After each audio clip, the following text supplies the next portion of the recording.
Salary part 3। Income tax में अपन ने last 2 classes के अंदर सैलरी का चार्जिंग सेक्शन पढ़ा था। कौन सा था चार्जिंग सेक्शन? 15 पढ़ा। क्या एम्प्लॉयर एम्प्लॉय रिलेशनशिप है। फिर अपन ने पढ़ा अरियर ऑफ सैलरी होगा, वो भी किस चैप्टर में टैक्सेबल होगा? सैलरी में। पुराना किस साल टैक्सेबल होगा? In the year of actual receipt. Salary किस बेस पे टैक्सेबल होती है?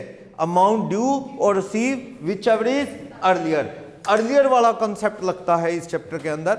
ओके फिर अपन ने देखा पे स्केल कैसे बनता है, वो सारी बात हुई। फिर उसमें 2 कंसेप्ट थे, salary due at the end of each month और salary due on first day of next month. ये सारी बातें अपन ने की। फिर अपन ने इसमें देखा कि पे इसका सैलरी का फॉर्मेट क्या है, calculation of taxable salary. Basic salary पे स्केल से आएगी। अलाउंसेस पढ़ने हैं। क्या होता है allowances? Cash payment for the satisfaction of certain requirement, कुछ खर्चों को पूरा करने के लिए मंथली मिलता है।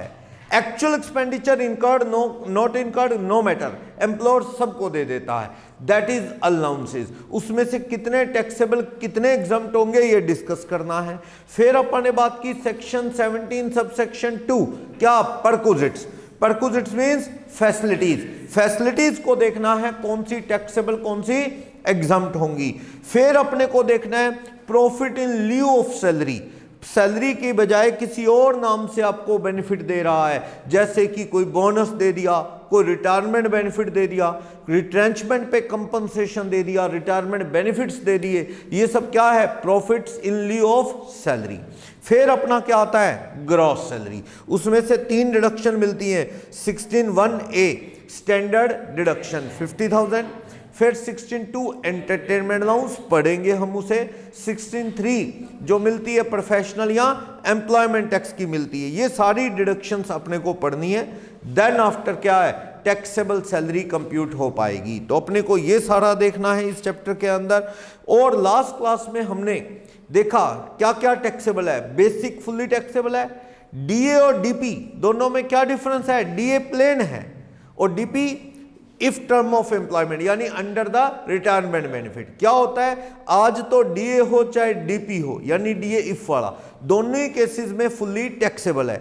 पर कल को जब आप रिटायर होंगे तो क्वेश्चन तब आता है, तब ओनली बेसिक मिलेगी कई मंथ्स की या डीए भी मिलेगा? तो ये चीज डीए इफ वाला होगा तो डीए मिलेगा, वरना नहीं मिलेगा। ये चीज अपन ने लास्ट क्लास में डिस्कस की।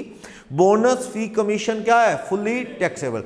कमीशन 2 तरह से हो सकता है, सेल पे भी और जनरल फिक्स भी। तो कई जगह सैलरी के मीनिंग में कमीशन कौन सा आया? सेल वाला। ये बात भी अपने को माइंड में रखनी है। फिर रिटायरमेंट बेनिफिट शुरू किया अपन ने, क्या? लीव सैलरी बिफोर रिटायरमेंट मिलेगी तो क्या? Fully taxable. सेक्शन कौन सा था? Section 10 subsection 10AA 10AA। ये बताता था कि रिटायरमेंट से पहले मिलेगी तो क्या है? Fully taxable to all employee whether he is government employ और नॉन गवर्नमेंट एम्प्लॉय। अगर ऑन रिटायरमेंट मिलेगी तो गवर्नमेंट एम्प्लॉय को क्या है? एग्जाम। नॉन गवर्नमेंट को क्या थी? कंडीशन थी। List of 4 is exempted. 4 condition क्या थी? Credit months of leave according to income tax. 1 साल में 1 महीने से ज्यादा लीव नहीं होती, उसके अकॉर्डिंग। फिर अपन ने देखा उसमें कि भाई क्रेडिट बैलेंस ऑफ लीव के साथ लास्ट मंथ की एवरेज 10 मंथ्स की एवरेज, लास्ट 10 मंथ्स की एवरेज सैलरी। सैलरी का meaning basic D term of employment commission on से, उसके बेस पे एवरेज कर लेंगे। एक था 10 इंटू एवरेज सैलरी, एक क्या था वहां पे?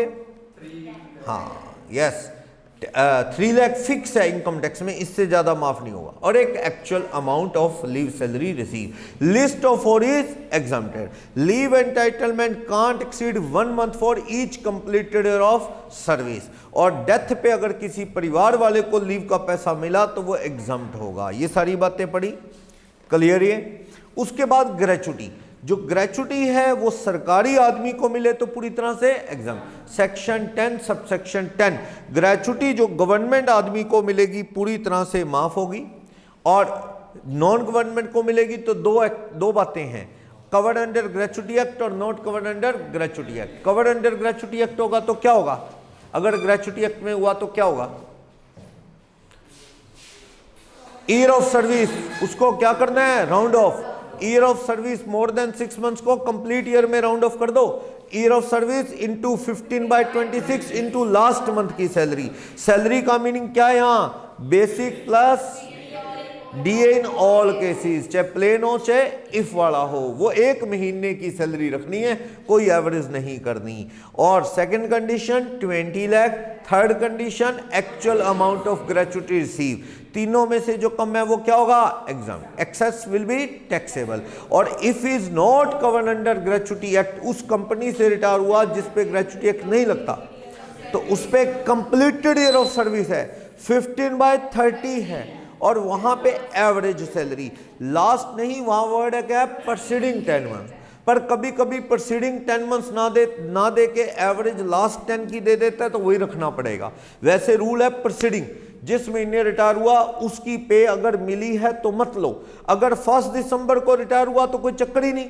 एक आदमी मान लो मैं कह रहा हूं 1 सितंबर को रिटायर हुआ, ये रिटायरमेंट की डेट है, तो इसके लास्ट 10 मंथ्स कौन से होंगे, अगस्त, जून, जुलाई, मई, अप्रैल, मार्च, फरवरी, जनवरी, 3, 4, 5, 6, 7, 8, दिसंबर और नवंबर 19 तक भी जाना पड़ेगा आपको। ऐसे 10 लास्ट 10 भी यही होंगे, प्रीसीडिंग 10 भी यही होंगे, क्योंकि 1 जनवरी को रिटायर हुआ तो पिछले 10 या लास्ट 10 पे यही आई होंगी।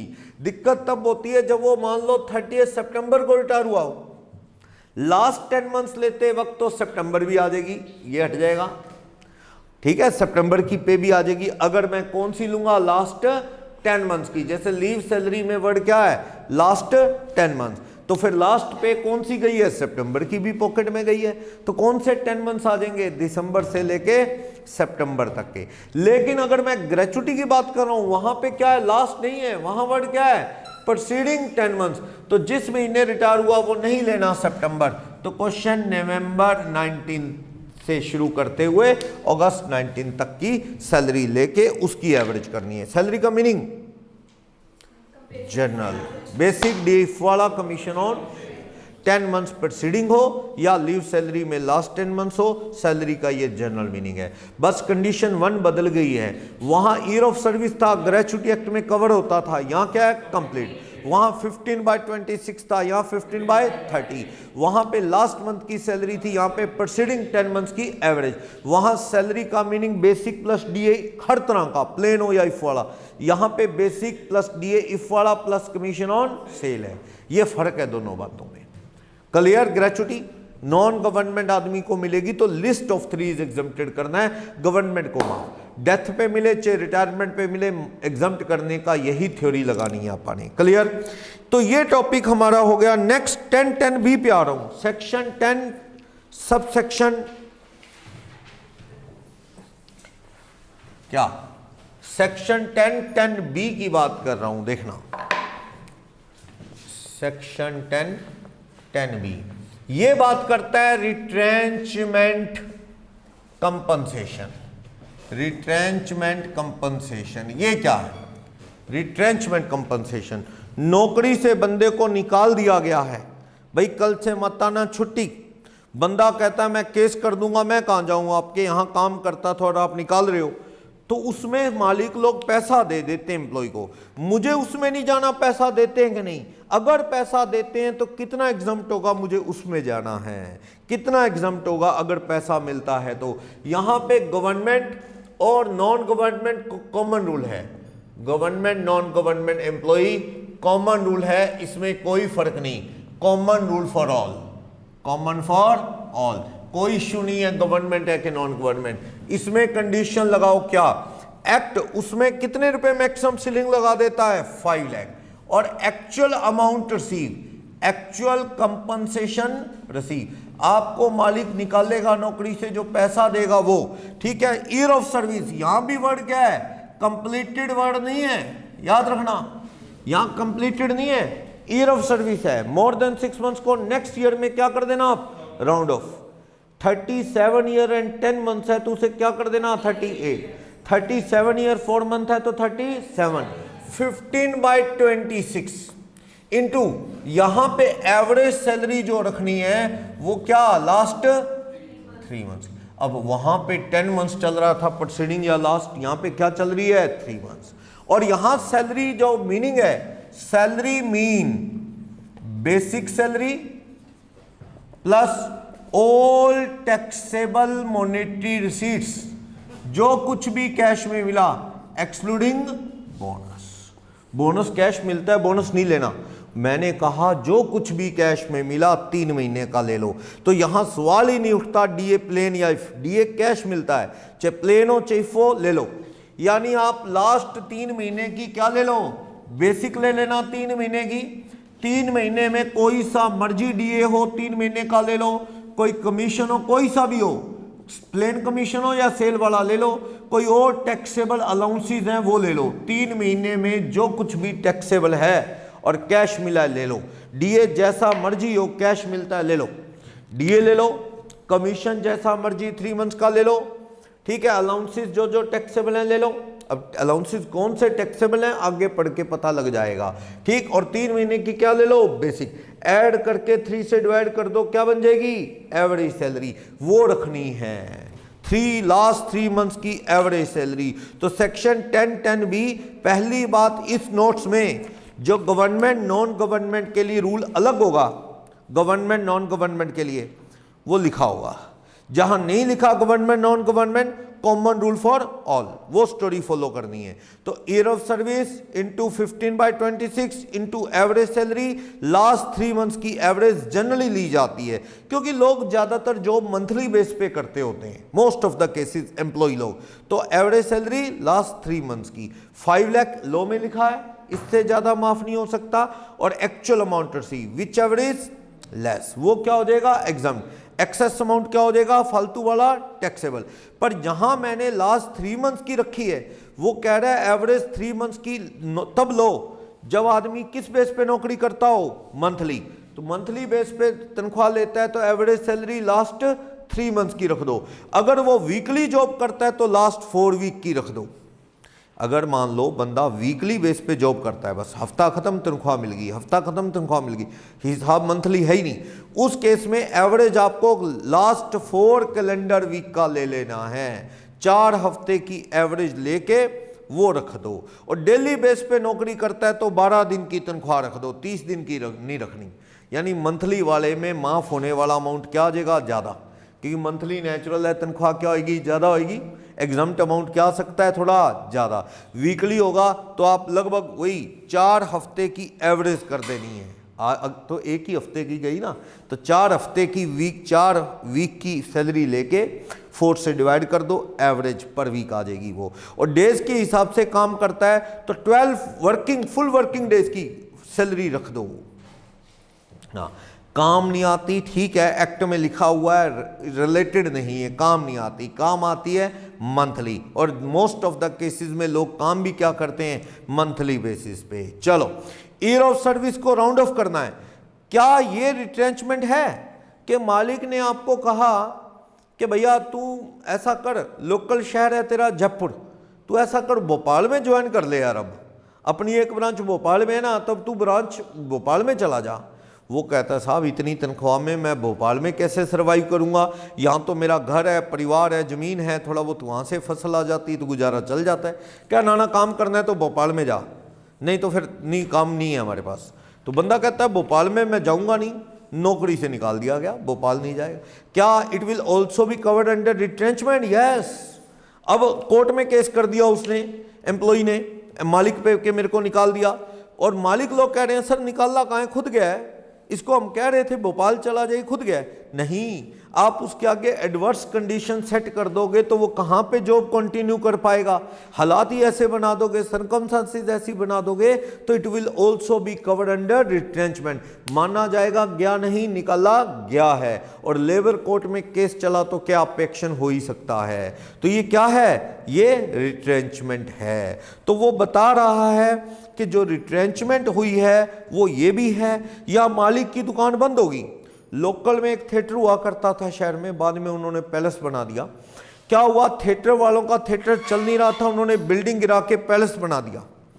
अब उन्होंने तो अपना काम और धंधा कर लिया, अभी थिएटर की जगह पैलेस सही। लेकिन वो एम्प्लॉय बेचारे क्या करें, उनकी तो रोजी रोटी छिन गई, काम करते थे वहां पे। तो उन्होंने केस डाल दिया थिएटर वालों पे कि हम इतने साल से जॉब करते थे, थिएटर बंद हो गया, ठीक है, हम कहाँ जाएं, इन मालिक लोगों की तो जमीन है, बढ़िया पैलेस बना के बैठ गए। तो केस हुआ और कोर्ट ने क्या दिलवाया सभी एम्प्लॉय को, रिट्रेंचमेंट कंपनसेशन। तो अगर ये कंपनसेशन मिलता है, इंडस्ट्रियल डिस्प्यूट एक्ट है, इंडस्ट्रियल डिस्प्यूट एक्ट के अकॉर्डिंग इस तरह के कंपनसेशन अक्सर मिलते हैं। और मिलेगा तो कितना माफ होगा, list of 3 is exempted, section 10 subsection 10B। कितना, year of service 15/26, last 3 months की एवरेज सैलरी। सैलरी का meaning basic, all taxable monetary receipts excluding bonus, commission हो, डीए प्लेन हो, चाहे इफ वाला हो, फीस हो कोई, ठीक है, अलाउंसेस टैक्सेबल ले लो, बेसिक ले लो, 3 महीने की लेके 3 से डिवाइड कर दो। एक्ट में तो परक्विजिट भी लिखे हुए हैं, गलत हैं वो, मतलब एक्ट में चल रही है काफ़ी देर से, मीनिंग में कभी परक्विजिट आ ही नहीं सकते। परक्विजिट तो खुद डिपेंडेंट है, उसकी वैल्यूएशन की जरूरत होती है, अमाउंट सर्टेन नहीं होता, तो वो इसलिए इस तरह से लिखा गया है, इसलिए लिखा गया है कि ये चीज़ें मीनिंग में हैं, जो वैल्यू ऑफ इलेक्ट्रिसिटी सप्लाइड और ये प्रैक्टिकली नहीं है, तो काम नहीं आती ये चीज़ें, इसलिए काट के इस तरह से दिखाया हुआ है क्रॉस करके। रेंट फ्री हाउस, वो तो खुद वेट कर रहा है वैल्यूएशन की, और आप उसकी वैल्यू उठा के यहाँ जोड़ना चाहो नहीं जुड़ सकता है। चलो, परक्विजिट नहीं जुड़ते होते कभी भी, सैलरी के मीनिंग में परक्विजिट कहीं भी नहीं जुड़ते, परक्विजिट्स जो आप पढ़ेंगे आगे। चलो, तो रिट्रेंचमेंट का मतलब मालिक की दुकान बंद होने पे नौकरी का जाना, या टर्म कंडीशन इतनी चेंज कर देना कि मालिक समझो क्या है, आपको छोड़ना ही पड़ेगा, तो it will covered under retrenchment. ठीक, कहता है अगर ये कंपनसेशन पूरा माफ होगा अगर ये सेंट्रल गवर्नमेंट की कोई स्कीम के अंडर हटाया गया है। तो सेंट्रल गवर्नमेंट ने कोई स्कीम चलाई कि भाई लोग हटाने, अगर तो ऐसे ना हटाओ यार, बेचारे गरीब है, दंगे कर देंगे, आग लगा देंगे, स्ट्राइक कर देंगे, आपको हम फंडिंग कर देंगे। सेंट्रल गवर्नमेंट कहती है सिस्टम स्कीम बना के बंदे निकालो। इस तरह अगर सेंट्रल गवर्नमेंट की किसी अप्रूव्ड स्कीम के अंडर लोगों को निकाला गया है, रिट्रेंचमेंट हुई है, उस केस में सारा का सारा कंपनसेशन क्या है, एग्जम्प्ट, उस पे इनकम टैक्स नहीं लगेगा। अब ये पेपर में लिख के दे कि सेंट्रल गवर्नमेंट की अप्रूव्ड स्कीम के अकॉर्डिंग उनको कंपनसेशन मिला है, तो then it will be exempted totally. फिर मुझे लिस्ट ऑफ 3 नहीं देखना, वरना ये हमेशा देखना है, चाहे वो क्या है गवर्नमेंट, चाहे क्या है नॉन गवर्नमेंट। सरकारें भी तो डिपार्टमेंट बंद कर देती हैं। ऑल ओवर इंडिया में कई जगह एम्प्लॉयमेंट एक्सचेंज खुली थी, वो बंद कर दी सरकार ने। टेलीग्राम होता था, वो डिपार्टमेंट बंद कर दिया सरकार ने। तो बंद होते हैं सरकार के भी, प्राइवेट भी निकालते हैं लोगों को। कंपनसेशन मिलता है तो कितना एग्जम्प्ट होगा, list of 3, common rule for all. बस क्वेश्चन नंबर 9 से ये स्टोरी और क्लियर हो जाएगी। देखो 9, मिस्टर गौरव को रिट्रेंचमेंट कंपनसेशन मिला है। Page number 5 question number 9, 10 lakh रुपए का रिट्रेंचमेंट कंपनसेशन मिला है गौरव को आफ्टर 30 ईयर और 4 मंथ्स की सर्विस। तो इसमें ईयर राउंड करते हैं, हाँ 30 + 4 मंथ है, 4 मंथ छोड़ो, क्या लेंगे आप 30 ईयर। आगे, at the time of retrenchment इसकी बेसिक 20,000 है, डीए कितना है 5,000। इसकी रिट्रेंचमेंट कंपनसेशन निकालो सेक्शन 10(10)B के according. List of following 3 is exempted. तीनों में से जो कम है वो क्या होगा, एग्जम्प्ट होगा। 3 कंडीशन कितनी हैं, एक तो यहां पे 5 लाख, एक मिले कितने हैं 10 लाख। ईयर ऑफ सर्विस बताओ कितनी है इसकी 30 ईयर इंटू 15/26, लास्ट 3 महीने की एवरेज। क्या पिछले 3 महीने में सैलरी बदलने की कोई खबर है? अब मैं 20,000 5 का डीए 25, 3 महीने का लूंगा 75 डिवाइडेड बाय 3, फिर 25 आ जाएगा। फायदा तब होता है एवरेज का जब बीच में कभी पिछले 3 महीने में पे स्केल बदला हो। तो यहां बदला नहीं, बेसिक सैलरी प्लस डीए, कैसा मर्जी कैश में जो कुछ भी मिला ले लो, तो डीए कैश ही मिलता है। तो कितना हो गया 25, सोल्व करो 432,692। तो एग्जम्प्ट कितना है, एग्जम्प्ट कंपनसेशन, जो कंपनसेशन एग्जम्प्ट है वो 432,692।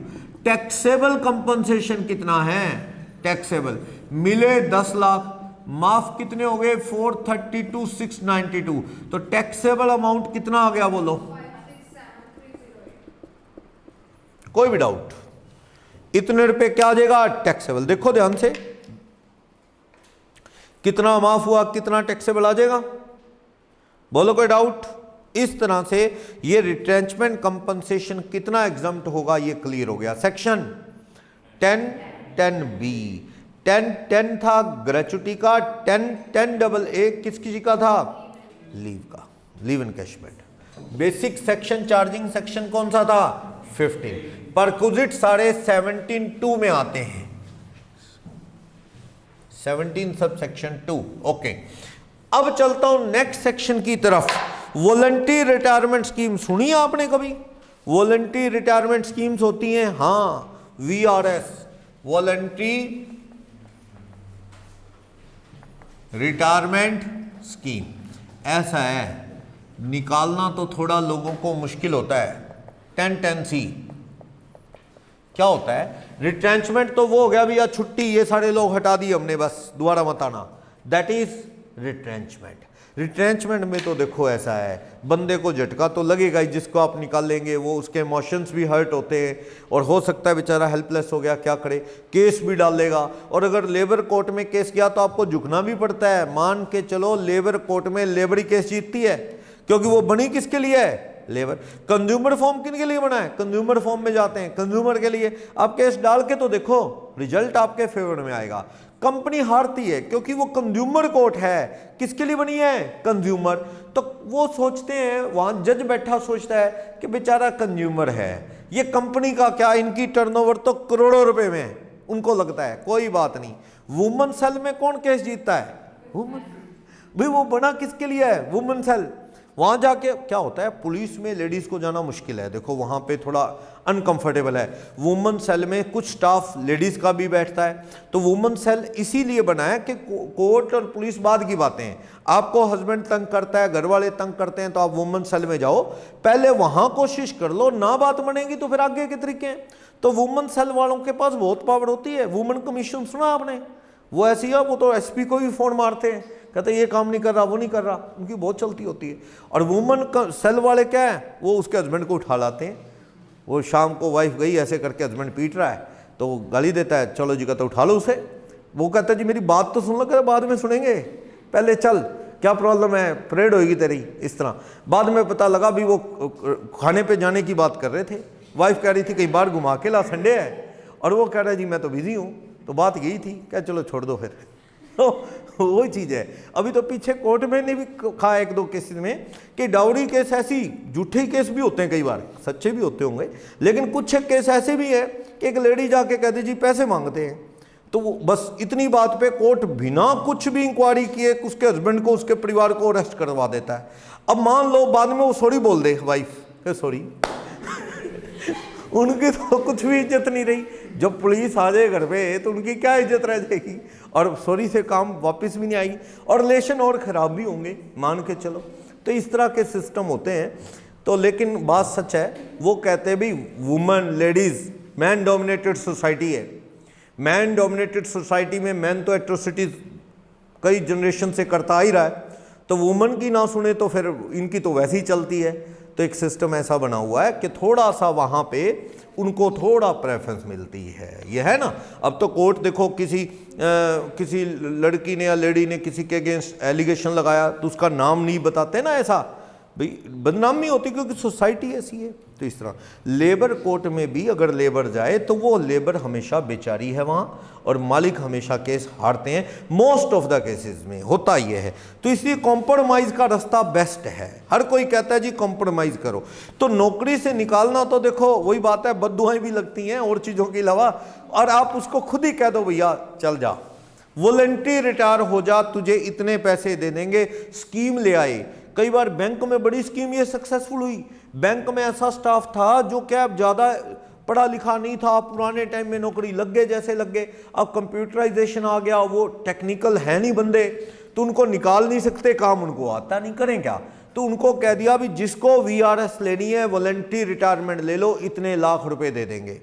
हमारा पीछा छूटेगा, हम स्टाफ नया बढ़ेंगे, एक बार खर्चा लग जाएगा, लेकिन आगे तो बजट हमारे सेट हो जाएंगे ना। नहीं तो ये लोग हर बार बजट बिगाड़ते ही हैं, काम कर नहीं रहे, आउटपुट नहीं आ रहा हमारा, सबसे बड़ी बात। तो बड़े लोगों ने वीआरएस बैंक्स में ली, बड़ा सक्सेसफुल रहा। तो कोई कंपनी वीआरएस लाए तो सरकार कहती जी हम आपके साथ हैं। गवर्नमेंट सेक्टर में तो वीआरएस आती है, सेमी गवर्नमेंट में भी, कुछ पब्लिक कंपनी में भी वीआरएस आई है, उसमें सरकार फंडिंग तक भी कर देती है। सरकार कहती भी देखो देश के लिए अच्छी बात है क्या, आप धक्के से लोगों को निकाल लो, वो कल को स्ट्राइक करेंगे, दंगे करेंगे, ये चीज़ हमारी मांगे पूरी करो, ये वो, तो दिक्कत होगी। उससे क्या होगा, माहौल तो खराब होता है ना, कंट्री का नाम भी खराब होता है। अगर रजामंदी से कोई चला जाए, पैसे ले दे के बढ़िया है, तो सरकार कंपनीज को कहती है, खासकर पब्लिक कंपनीज को, क्या वीआरएस स्कीम हमारे रूल्स के अकॉर्डिंग लाओ, ऑप्शन दो, जिसने जाना जाए, हम थोड़ी सी आपको क्या है एक तरह से ग्रांट सब्सिडी प्रोवाइड कर देंगे, ताकि हम भी चाहते हैं कि लोगों के साथ गलत ना हो, हम आपके साथ भी हैं, तो सरकार फंडिंग कर देगी। पर ये रूल किसका फॉलो करना है, गवर्नमेंट का। गवर्नमेंट के रूल्स में है कि गोल्डन रूल्स में एक तो 10 साल की जॉब पूरी हो गई हो, या 40 ईयर जो एज है वो कंप्लीटेड हो, या तो बंदे की 10 ईयर की जॉब टेन्योर हो गया हो, उस बंदे को वीआरएस दो। बंदा 25 साल की एज में नौकरी लगा, आज 37 का है, तो 12 ईयर हो गए ना, क्या वो वीआरएस ले सकता है? हाँ, गवर्नमेंट कहती है ऐसे आदमी को दे सकते हो। या फिर बंदा 32 की एज में जॉब लगा, ठीक है, 41 का आज हुए तो 9 ईयर है, पर 40 ईयर ऑफ एज तो कंप्लीट हो गए ना, ऐसे बंदे को दे दो, सरकार कहती है। दूसरी बात, जो स्टाफ है उसमें डायरेक्टर लोग ना हो, डायरेक्टर लोग ना हो, और एम्प्लॉइज को वीआरएस देनी है, कंपनी के डायरेक्टर्स को नहीं, हाई प्रोफाइल लोगों के लिए नहीं। और दूसरा, जो आदमी गया है, जो आदमी वीआरएस ऑप्टेड एम्प्लॉय जो हैं, opted employees must not be appointed in other concern of same management, other concern of same management. ऐसा ना हो कि सरकार से क्या है, आप जैसे वो बिजली कंपनियां सब्सिडी लूट रही हैं सरकार की, दिल्ली में केजरीवाल सरकार आई, सीए के अंडर ऑडिट ला दी, बिजली सरप्लस में होगी, ये हाल है, और बिजली सस्ती कर दी उसने। जिस दिन सारा कुछ ये प्राइवेटाइज हो जाएगा ना, ये सारा कुछ धीरे धीरे प्राइवेट हो रहा है, उस दिन देखना सीएस की वैल्यू कितनी और बढ़ेगी, क्योंकि गवर्नमेंट सेक्टर तो ऑडिट करवाना नहीं चाहता, पोल खुलती है। जहां सीएस पहुंच गए वहां पे उन्होंने तो सारी पिक्चर खोल देनी है, और सरकार के ऑफिसर, उनके बंदे, और बदनामी होती है। तो प्राइवेट सेक्टर तो चाहता ही है कि ऑडिट हो, दूध का दूध पानी का पानी हो, तो उनकी ऑडिट होती है। अब बिजली कंपनीज की ऑडिट हो रही है, हर प्राइवेट स्कूल वाला भी सोचता है ऑडिट हो, कोई बंदा गड़बड़ ना कर रहा हो, तो ये धीरे धीरे प्राइवेटाइज होगा। वैसे वैसे क्या है, सीएस के पास काम आता चला जाएगा। दिल्ली में स्कूल्स की ऑडिट सीएस को दे दी केजरीवाल सरकार ने। केजरीवाल सरकार ने तो सीएस को इतनी इज्जत दी, एक एनडी गुप्ता है, उनको राज्यसभा भेज दिया, सीए एनडी गुप्ता को उन्होंने, तो उन्होंने बिजली कंपनी की ऑडिट दे दी। क्या हो रहा था कि इलेक्ट्रिसिटी सप्लाई कंपनीज जो थी उनको सब्सिडी मिलती थी सरकार से, क्या आप पब्लिक से 5 रुपए लो, मान लो 3 रुपए सरकार से लो, इस टाइप से एक रफ आइडिया दे रहा हूं कि बिजली अगर 8 रुपए पड़ती है तो पब्लिक से कितने लो आप, सपोज 5, 3 रुपए किससे लो, सरकार से, ताकि सस्ती दो बिजली। अब क्या हो रहा था, बिजली कंपनी ये दिखा देती थी बिजली कंज्यूम ही ज्यादा हो रही है, जबकि हो नहीं रही थी, ताकि सरकार से जो पैसा लेना है वो ले लो, और बिजली लग नहीं रही थी उतनी। ऑडिट हुई, पिक्चर क्लियर होगी, पता लगा बिजली जो शॉर्ट दिखाते थे सरप्लस में आ गई, सरकार ने बिजली के रेट घटा दिए, ये इतने पॉजिटिव रिजल्ट मिले ऑडिट के। तो चलो ये कहीं ये भी वीआरएस अपना सरकार से पैसा खींचने का प्रॉपर प्रोग्राम तो नहीं है। इसलिए सरकार ने कहा कि जिस बंदे को वीआरएस दे के हटाया है उसका एम यही है ना, फालतू स्टाफ को कम करना बिना झगड़े के, उसको आप अपनी एक ब्रांच से हटा रहे हो, अपनी और सिस्टर कंसर्न में लगा रहे हो, फिर तो फायदा क्या हुआ वीआरएस देने का, उसे कहीं और लगाना नहीं और उसकी खाली पोस्ट को बढ़ना नहीं। इसका मेन एम क्या हो, रिडक्शन, स्टाफ सरप्लस को कम करना, जो सीट वेकेंट हुई है must not be occupied by other one, मतलब स्टाफ कम करना आपका एम होना चाहिए। क्योंकि कुछ कंपनियां रोती हैं सर हम स्टाफ कहां से रख लें, सारा कुछ तो मैकेनिकल हो रहा है, काम मशीनें करने लग गई, स्टाफ क्या करें। तो ठीक है, तो आप बिना लड़ाई झगड़े के लोगों को वीआरएस दे दो, सरकार मदद कर देगी। पर उन सीटों को क्या है, फिर तो आप बढ़िया सरकार से हेल्प ले लोगे वीआरएस देने के लिए, अपना स्टाफ उल्ट पुल्ट कर लोगे ना। पर एम यही होना चाहिए कि आपको स्टाफ फालतू लग रहा है। अगर आपको यूं ही रूटीन में स्टाफ बदलना है तो वीआरएस स्कीम सरकार क्यों फंडिंग करे। तो मेन एम क्या हो, स्टाफ को क्या करना, रिड्यूस, पैसा देके। तो ये कह रहा है कि सरकार के रूल्स को फॉलो करो, सरकार आपको क्या देगी, हेल्प दे सकती है। ये आईआईटी हो गया, आईएम्स हो गया, पब्लिक कंपनीज में, government sector, non government sector, insurance company, banking company, इन सब में वीआरएस स्कीम आई।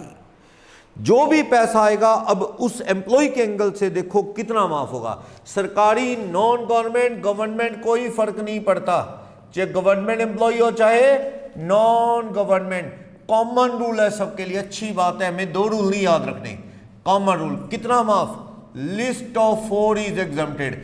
4 चीजें लिखने जा रहा हूं, चारों से जो कम होगा वो क्या होगा, एग्जम्प्ट। 4 चीजें क्या है, एक तो 5 लाख, जैसे रिट्रेंचमेंट वाले में भी कितना था, 5 लाख। एक है एक्चुअल कंपनसेशन वीआरएस वाला जो मिला वो, और एक completed year of service, complete year word है यहां, इंटू 3 इंटू लास्ट मंथ की सैलरी, 1 महीने की सैलरी रखो, कोई एवरेज नहीं, जैसे अपन एक ग्रेचुटी एक्ट में कवर होता है वहां रखी, ठीक। एक बैलेंस मंथ्स ऑफ सर्विस, जितनी नौकरी पड़ी है, अगर वॉलंटरी रिटायर ना होता तो अभी उसकी कितनी जॉब पड़ी है।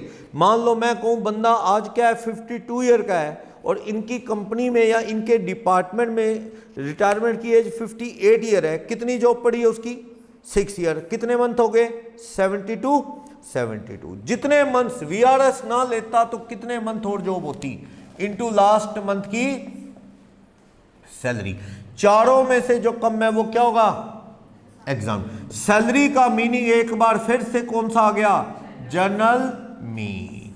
वही 3 चीजें, कौन सी, बेसिक सैलरी, डीए इफ वाला, और कमीशन ऑन सेल। यहां पे 1 महीने की रखनी है, यहां भी और यहां भी 3 चीजों का टोटल। प्लेन डीए तो नहीं लेना, कौन सा लेना है, इफ वाला। कमीशन ऑन सेल अगर है तो, बेसिक तो होती है, रख दो। चारों में से जो कम आएगा वो क्या होएगा, एग्जम्प्ट। एक्सेस अमाउंट क्या होएगा, टैक्सेबल। और पूरी लाइफ में एक बार वीआरएस माफ है बस, यानी एक, वैसे तो आज के ज़माने में सही बताऊं तो कोई 2 बार रिटायर होता ही नहीं है, मान के चलो। आजकल क्या है, पढ़ते पढ़ते एज ज़्यादा हो जाती है, एक ही नौकरी मिल जाए और उसके बाद वहाँ से वीआरएस हो जाए, यही बहुत है, ठीक है। पहले होता था एक आदमी क्या है, जैसे एयरफोर्स में लगा, 18-19 में लग गया, यंगस्टर लगा लेते हैं, और 35-36 में वो रिटायर कर देते हैं। वो कहते हैं अब तेरा डाउन शुरू होगा, मतलब ठीक है, यंग एज डाउन होना शुरू हो जाएगा, तो जैसे जैसे वो निकाल देते हैं। कुछ फाइटर ग्रुप के लोगों को है, ऑफिसर नहीं, तो 60-60 में रिटायर होते हैं, जो उनके बड़े जनरल वगैरह होते हैं, जो फाइटर ग्रुप के लोग होते हैं। तो एक रिटायरमेंट वहाँ से होगी, कुछ ग्रेचुटी, कुछ वीआरएस, कुछ ऐसे पैसे वहाँ से मिले, लीव सैलरी। फिर वो जॉब लग गया कहीं और, 35-36 में किसी जाके कंपनी में या किसी और सरकारी डिपार्टमेंट में जॉब लग गया, फिर वहाँ से फिर रिटायर हुआ। तो उसे तो ये चीज़ें 2 बार मिल सकती हैं। तो याद रखना, वीआरएस लाइफ में वंस एग्जम्प्टेड है बस। अगर आपको पहले कभी लाइफ में माफ हो चुकी है वीआरएस, तो ये कैलकुलेशन नहीं करनी, whole amount of second time receive, जितना भी वीआरएस अमाउंट रिसीव है वो फुल्ली टैक्सेबल होगा। पर ऐसा ग्रेचुटी वगैरह लीव सैलरी में नहीं है। अगर मान लो आपको ग्रेचुटी आज से 10 साल पहले भी मिली थी 4 लाख रुपए, आप एयरफोर्स से रिटायर हुए थे, उस वक्त ग्रेचुटी माफ हो गई थी। अब फिर एक कंपनी से रिटायर हुए तो अब ज्यादा से ज्यादा कितना माफ हो सकता है, पूरी लाइफ में एक बार 20 लाख। अगर पहले 4 लाख माफ हुए हैं तो अब कितने माफ हो जाएंगे, 16। जो वो 3 कंडीशन बनाते हैं ना ग्रेचुटी की, हम ग्रेचुटी में 3 कंडीशन बना रहे थे, वहां पे 20 लाख वाली कंडीशन में जो लाइफ में कभी पहले माफ, मान लो 6 लाख ऑलरेडी एग्जम्प्ट हो चुके हैं, पुरानी जॉब से रिटायर हुए थे तब, तो बस यहां काट के कितने कर दो, 14। अब दूसरी जॉब में भी ग्रेचुटी मिली तो ज्यादा से ज्यादा कितनी माफ हो सकती है, 14। लाइफ में टोटल 20 लाख। लेकिन इसमें नहीं कि पहले 2 माफ हो गए 3 अब कर दो ना, इसमें पहले माफ हो गए तो अब कुछ भी माफ नहीं हो सकता। लीव सैलरी में भी पहले ₹1,00,000 छुट्टियों का माफ हो गया था पहले वाली जॉब से, वहां से रिटायर हो गया, अब दूसरी जॉब से फिर मिल रहा है लीव सैलरी। तो जहां 3 लाख लिखते हैं ना 3 लाख, वहां से जो ऑलरेडी एग्जाम्प्ट हो चुका है 1 लाख माइनस कर दो, वहां काट के क्या लिख दो 2 लाख, ताकि 2 लाख से ज्यादा एग्जाम्प्ट ना हो पाए। तो लीव सैलरी या फिर ये ग्रेचुटी पूरी लाइफ में 20 lakh, leave salary 3 lakh exempt है। पहले माफ हुए हैं तो वो माइनस कर दो, लेकिन वीआरएस अगर पहले मिली है तो अब नथिंग विल बी एग्जम्प्टेड, सारा का सारा वीआरएस क्या होगा टैक्सेबल।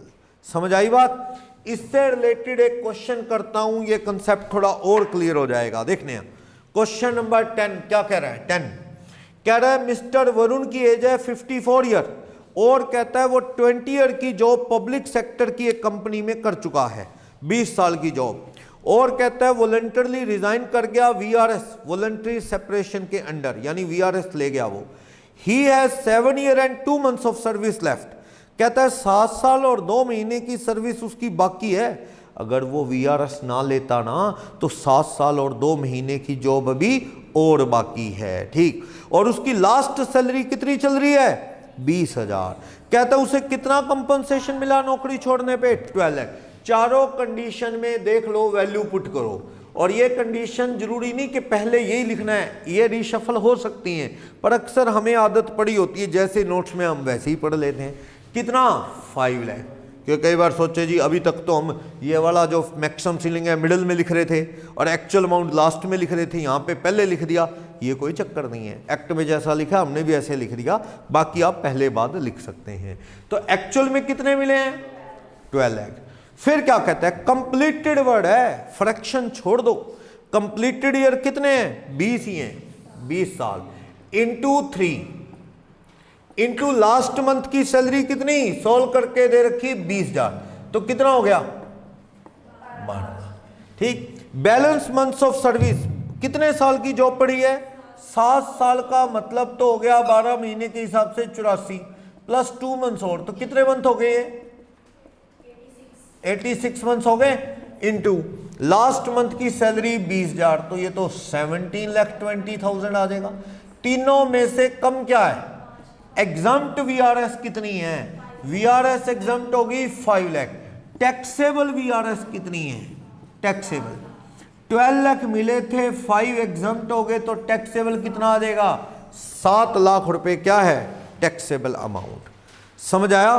एक चीज हमेशा याद रखनी है, ये गवर्नमेंट नॉन गवर्नमेंट के लिए सेम है। सेक्शन 10 10C 10 10B किसका था रिट्रेंचमेंट, वो भी कॉमन रूल फॉर ऑल, सबके लिए सेम है rule. List of 3 is exempted. और जबकि ग्रेचुटी गवर्नमेंट को एग्जाम्प्ट और नॉन गवर्नमेंट के लिए 2 रूल थे, covered under gratuity act, not covered under gratuity act. Leave salary में before retirement taxable for all, लेकिन ऑन रिटायरमेंट गवर्नमेंट के लिए एग्जाम्प्ट और नॉन गवर्नमेंट के लिए क्या था लिस्ट जो था 4 का वो एग्जाम्प्ट होगा। तो वो गवर्नमेंट नॉन गवर्नमेंट इशू है ग्रेचुटी में भी और लीव सैलरी में, इशू कहाँ नहीं है वीआरएस में और रिट्रेंचमेंट कंपनसेशन में। और ये लाइफ में एक बार मिल गई तो वीआरएस दोबारा नहीं। क्लियर। ये पढ़ो इसके बॉक्स में क्या कह रहा है, कहता है इसकी कंडीशन है कि रिटायरमेंट पे मिले, कहाँ मिले सेंट्रल गवर्नमेंट एम्प्लॉय को, स्टेट गवर्नमेंट एम्प्लॉय को, पब्लिक सेक्टर अंडरटेकिंग है पीएसयू जैसे इफको वगैरह या आईओसी वगैरह, state corporation, municipal committee, universities, societies, इस तरह के लोग, ठीक है, जो सरकार के रूल्स के अंडर आते हैं वहां। बाकी मान लो आप सरकार के अंडर नहीं आते, आप भी वीआरएस स्कीम चला दो भैया, पैसे लेके जाओ, कौन चलाएगा। प्राइवेट सेक्टर सरकार एड करे तो ठीक है, वरना वो पैसे कहाँ बांट देंगे लोगों को, वो तो कहेंगे लड़ ले, केस ही लड़ ले। फिर यही बात है, कंपनसेशन रिटेंचमेंट ही करते हैं वो तो। चलो, तो ये कहता है स्कीम गवर्नमेंट के रूल्स के अकॉर्डिंग हो तो फिर ये क्या है सरकार एड करती है थोड़ा वीआरएस के लिए। Exemption once in life, okay. Third कहता है अगर आप किश्तों में पैसे ले रहे हो, सुनो, मैं कहीं जॉब करता था, मैं उस कंपनी से रिटायरमेंट ले रहा हूं, जिस कंपनी में मैं जॉब करता था वहां से रिटायरमेंट ले रहा हूं, ठीक। मुझे कंपनी कहती है कि सुमित तेरे को हमने देना है 25 लाख, कहता है जी तेरे को 5 साल में दे दें 5 लाख करके इंस्टॉलमेंट में दे दें। इनकम टैक्स कहता है सुमित तू ले इंस्टॉलमेंट में, लेकिन हम टैक्स इंस्टॉलमेंट में नहीं लगाएंगे, हम तो 25 लाख रुपए माइनस जो तेरा एग्जाम्प्ट होएगा वो सारा आज तेरी इनकम में जोड़ेंगे, तू ले चे किश्तों में, ड्यू तो सारा ही हो गया, तो जिद पकड़ ले भी मैं तो इकट्ठे ही लूँगा, ऐसा ही होता है। तो आप अगर इंस्टॉलमेंट में लेते हैं तो टैक्सेबिलिटी इंस्टॉलमेंट में नहीं, आज ही सारे वीआरएस के अमाउंट पे क्या है एग्जम्पशन काट के टैक्स लग जाएगा, वो चीज़ कह रहा है। नेक्स्ट ये वाईएसआर बाबू के case chairman and MD syndicate bank में डिसाइड हुआ है।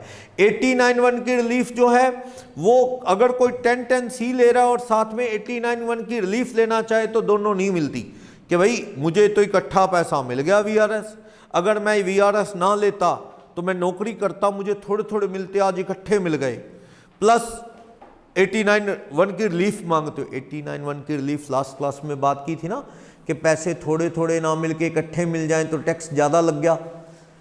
मान लो आपको पुराना अरियर मिल रहा है, कल बताया था अरियर मिल रहा है, अगर वो थोड़ा थोड़ा हर साल मिलता, उसकी बजाय आज इकट्ठा 4 लाख मिल गया, आज आपकी इनकम 9 लाख है, उसमें अदर इनकम आज जुड़ा 13 लाख होगी आपकी, आज आप तो ऊपर की स्लैब में चले गए सपोज, अगर थोड़ा थोड़ा पिछले 4 साल का ये मिलता तो कम स्लैब में आने से टैक्स कम बनता, अब ज़्यादा बन गया तो जितना फालतू टैक्स है माफ़ कर देंगे तेरे को हम, जो पास्ट में बचा है बस वही दे दे हमें, कि हर साल पीछे मिलता तो जितना टैक्स बनता वही दे दे बस, बाकी तुझे माफ़ कर देंगे। दैट इज़ 89(1) रिलीफ, इस तरह से मिलती है 89(1) की रिलीफ। ओके, तो रिलीफ लेना चाहते हो तो साथ में 10(10)(c) की एग्जम्पशन लेना चाहते हो तो दोनों चीज़ें एक साथ नहीं, एक साथ नहीं।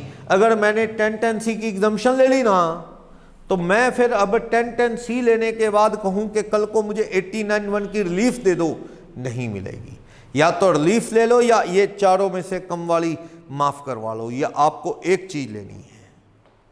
क्लियर? बाकी ये रिलीफ वाला चैप्टर ज़्यादा अच्छे से समझा पाएगा, अभी रिलीफ का चैप्टर बहुत आगे जाके पढ़ना है। आगे चलो, फिर कहता है एज पर रूल 2BA, ये गोल्डन रूल है क्या, 10 ईयर जॉब हो या एज 40 होगी हो, डायरेक्टर लोगों को नहीं देनी ये और एम्प्लॉइज के लिए वीआरएस। ओवरऑल पर्पस क्या है, स्ट्रेंथ कम करना, उस वैकेंसी को फिलअप नहीं करना जो वीआरएस से खाली हुई है, और वीआरएस से गए हुए आदमी को दोबारा जॉब पे कहीं अपनी सिस्टर कंसर्न में लगाना नहीं।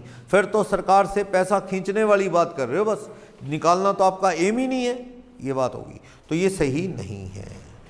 क्लियर? बोलो इसमें कोई डाउट? वीआरएस। अब चलता हूं पेंशन। पेंशन का क्या रूल बताया था?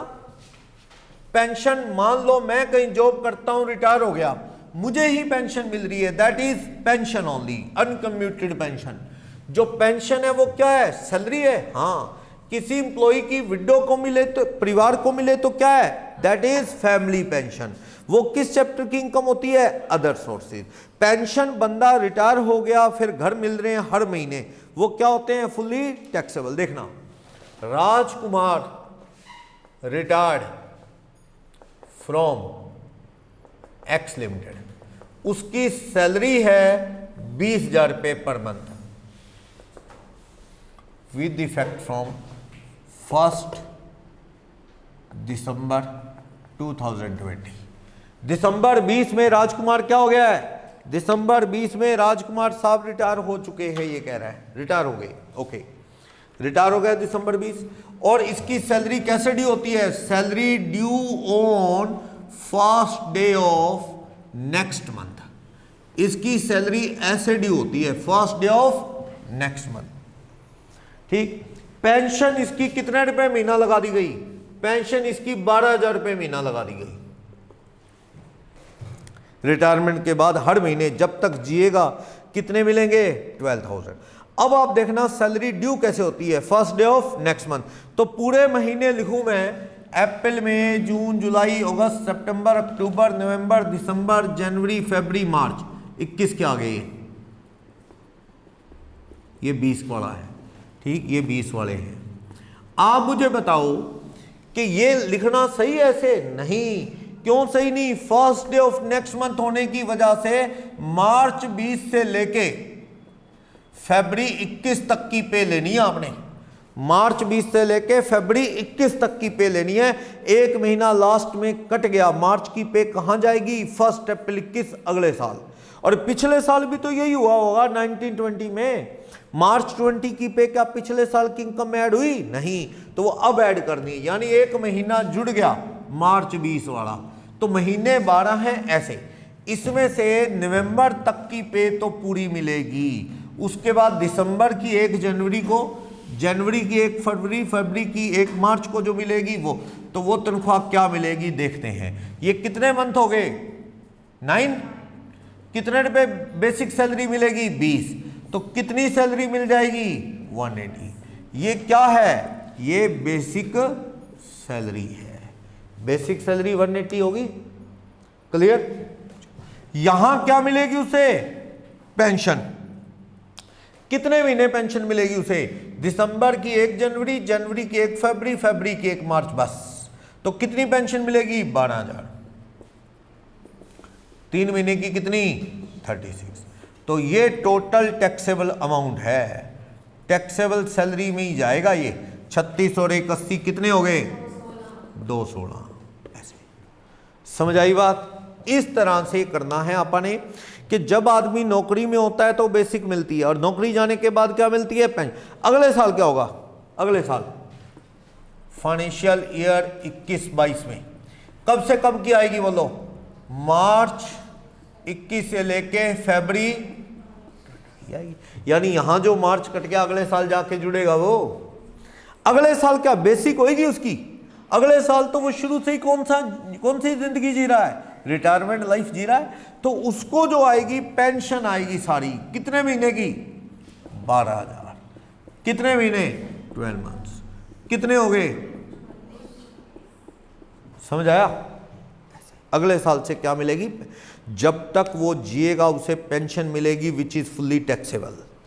मालिक से मिल रहे हैं। अगर एक्सपायर हो गया तो पैसे किसको मिलेंगे? इससे कम हो जाते हैं थोड़े, दैट इज फैमिली पेंशन। वो किसको मिलेगी? फैमिली को। उनके किस चैप्टर में डिस्कस करूंगा? Other sources. वो सैलरी नहीं है। क्लियर? एक बात। अब देखो बंदे को जो पेंशन मिलती है, ये तो मैंने फिर भी ज्यादा पैसे लिख दिए, पेंशन लगभग आधी होती है, लगभग। कई बार बंदा सोचता है, कहता है यार जिंदगी इस पेंशन से क्या, टाइम पास वाली बात है, साहब मुझे इकट्ठे पैसे दे दो। मालिक को कहता है इकट्ठे पैसे दे दो, मैं कोई काम धंधा कर लूंगा, आपकी भी आफत छुट जाएगी मुझसे।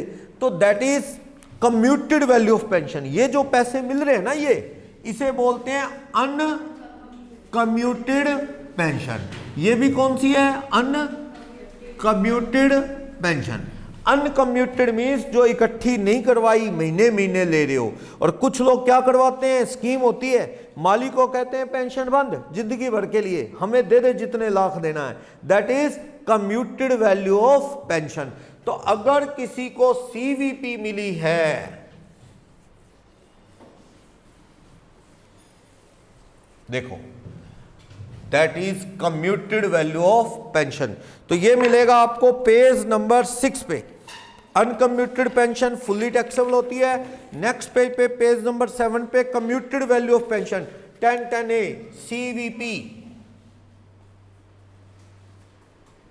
सीवीपी 1010A क्या? Commuted value of pension. ये बंदा ना इकट्ठे ले रहा है पेंशन बंद करवा के, इकट्ठा। अब पेंशन क्या मिलेगी? या तो मिलेगी नहीं, या क्या मिलेगी? पूरी बंद नहीं करवाता, कई बार कुछ कम बंद करवाता है।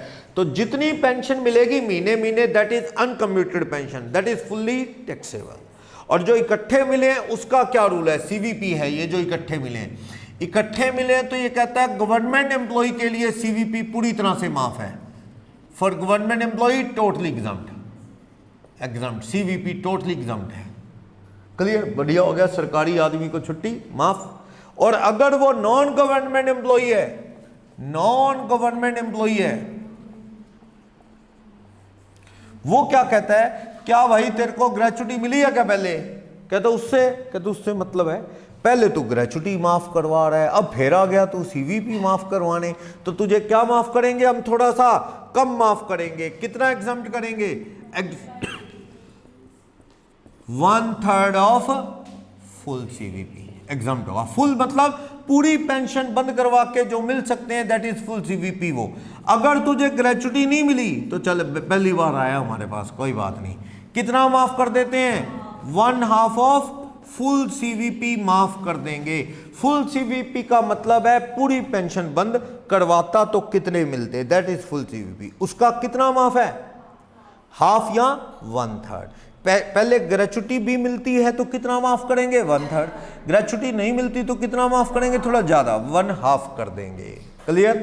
तो ये कहता है, मैं एक एग्जांपल लूं अगर, कि राजकुमार जो है रिटायर्ड ऑन, राजकुमार रिटायर हुआ 1 अगस्त 2020, रिटायर हुआ तो उसकी बेसिक सैलरी चल रही थी 20,000 रुपये महीना।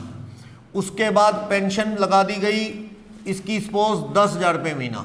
इसको कह दिया अब तुझे पेंशन मिलेगी नौकरी जाने पे 10,000, ठीक। लेकिन ये पेंशन लेता रहा, इसको लगा गुजारा तो हो नहीं रहा, ठीक। इसने 1 दिसंबर 2020 को आके मालिक को रिक्वेस्ट की कि साहब ये 10,000 रुपये पेंशन से मेरा कोई गुजारा नहीं होता है, नौकरी में लगा था तो बढ़िया था, कुछ ऊपर से भी बन जाते थे अब क्या है, तनख्वाह भी आधी होगी, पैसे भी इधर उधर वाले बनने बंद हो गए। दुनिया ने इस्लाम मारना भी छोड़ दिया है, इस्लाम तो मारते ही नहीं, जब तक पोस्ट होती है तब तक दुनिया पूछती है। मैंने बड़े देखे इनकम टैक्स ऑफिसर बड़ा इस्लाम मारते हैं लोग के, इनकम टैक्स ऑफिसर है। थोड़े दिन पहले एक बैंक में डिबेट कर रहा था, वो बैंक वाला कह जाओ सर कुछ नहीं होता, जो करनी है कंप्लेंट कर लो। उसको बैंक वाला बंदा ही ऐसे क्लर्क कैसे कह रहा था, तो वो बंदा मैं जानता था, उसको भी इनकम टैक्स ऑफिसर रिटायर्ड है लोकल। तो ऐसी हालत हो जाती है। अब वो अपनी आईडी भी क्या बनाए, बताए लोगों को कि मैं कौन हूँ, अब वो पूछता नहीं उसे कोई। पहले पोस्ट थी तो पूछते थे। इस मामले में प्राइवेट आदमी बढ़िया रहता है, वो जब तक जीता है उसकी इमेज बनी रहती है। चलो 1 दिसंबर 20 में इसने क्या किया, कुछ पेंशन बंद करवाई, सारी नहीं बंद करवाई, 3/4 सीवीपी ले ली। ध्यान देना, बंदा समझदार है, कहता कहीं सारी कैश करवा लूँ, बिजनेस में लगा दूं इकट्ठा पैसा, बिजनेस हो जाए फेल, कहता फिर खाने पीने से भी जाऊंगा। तो समझदार है, उसने कितनी पेंशन बंद करवाई है, 3/4, यानी अभी भी उसे कुछ ना कुछ दाल रोटी गुजारा लायक तो मिलेंगे जब तक जिएगा। 1/4, 3/4 मिल गए उसे, मान लो 3/4 मिल गए उसे 9 लाख रुपए, 9 लाख, ठीक। अब मुझे देखना है कि इसकी सीवीपी कितनी माफ होगी, कितनी टैक्सेबल। सीवीपी तो मैं बाद में देखूंगा, पहले आप इसकी कैलकुलेशन करो टैक्सेबल सैलरी की। तो बेसिक सैलरी कितनी टैक्सेबल होगी, बोलो बेसिक सैलरी कितनी टैक्सेबल होगी। ये रिटायर हुआ है Rajkumar, retire from X limited, X limited से रिटायर हुआ है। बेसिक सैलरी अप्रैल मई जून जुलाई, 4 महीने तो जॉब है, 4 महीने तो जो भी है बेसिक ही मिलेगी। कितनी, 20,000 रुपये महीना, 4 महीने की कितनी मिलेगी, 80,000। क्लियर। उसके बाद पेंशन लेगा, कितनी पेंशन लेगा, और सुनो इसमें मार्च से नहीं मैंने शुरू किया, क्वेश्चन कहां से शुरू किया, अप्रैल, क्योंकि गवर्नमेंट एम्प्लॉय नहीं है तो बेस्ट है गवर्नमेंट में क्या ज्यूम करना, eight the end of each month salary due होती है। क्वेश्चन कैसे चलेगा, नॉर्मल अप्रैल टू मार्च, तो अप्रैल मई जून जुलाई। अब देखो इसके बाद अगस्त सितंबर अक्टूबर नवंबर, इस 4 महीने की कितनी पेंशन मिली उसे, 10,000 रुपये महीना पेंशन मिली, 4 महीने की कितनी, 40। उसके बाद दिसंबर जनवरी फरवरी मार्च, इस 4 महीने में क्या हुआ, उसने पेंशन बंद करवा ली। कितनी बंद करवा ली, 3/4 छुट्टी। अब कितनी पेंशन फिर भी मिलेगी उसे, 10,000 रुपये महीने का 1/4 तो अब भी मिलेगी, 3/4 बंद हुई है, 7500 रुपये बंद, उसके बदले में 9 लाख रुपए दे तो दिए, 1/4 तब भी मिलेगी 2500 रुपये महीना, 4 महीने की कितनी, 10, तो टोटल 50,000 ये हो गया। सही है, अगले साल भी 2500 रुपये महीना मिलती रहेगी उसे। ओके, अब जो सीवीपी ली सरकारी आदमी को तो क्या थी, माफ, प्राइवेट वाले मिले कितने हैं, 9, इसमें से माफ कितने होंगे मुझे देखने की जरूरत है, कितने माफ होंगे। देखे क्या इसे ग्रेचुटी मिली है, मैं कह रहा हूं नहीं मिली, अगर ग्रेचुटी मिली है तो कितने माफ होंगे, एग्जाम्प्ट होते हैं फुल सीवीपी का कितना, 1/3। अब आप फुल सीवीपी का फिगर बता दो, अगर 3/4 के लिए 9 लाख मिले हैं तो फुल सीवीपी लेता तो कितने मिल जाते, 9 लाख का 4/3, उसे 12 लाख रुपए मिल सकते थे अगर वो पूरी पेंशन बंद करवाता, ये भी मिलने बंद हो जाते 2500, तो कितने मिलते उसे 12 लाख। 12 लाख का 1/3 कितना माफ होगा 4 लाख। तो टैक्सेबल सीवीपी कितनी आ गई बोलो, टैक्सेबल सीवीपी मिले कितने थे 9। भूल जाओ फुल सीवीपी को फॉर्मूले में रख के भूल जाओ, मिले थोड़ी है 12, मिले तो 9 ही है। 9 में से सोचो कितने माफ, तो आप देखो कितने माफ 9 में से, ये 4 लाख माफ हो गए, तो टैक्सेबल कितने होंगे 5। तो यहां पे कितना आ जाएगा 4 लाख माफ करके टैक्सेबल क्या आ जाएगा 5।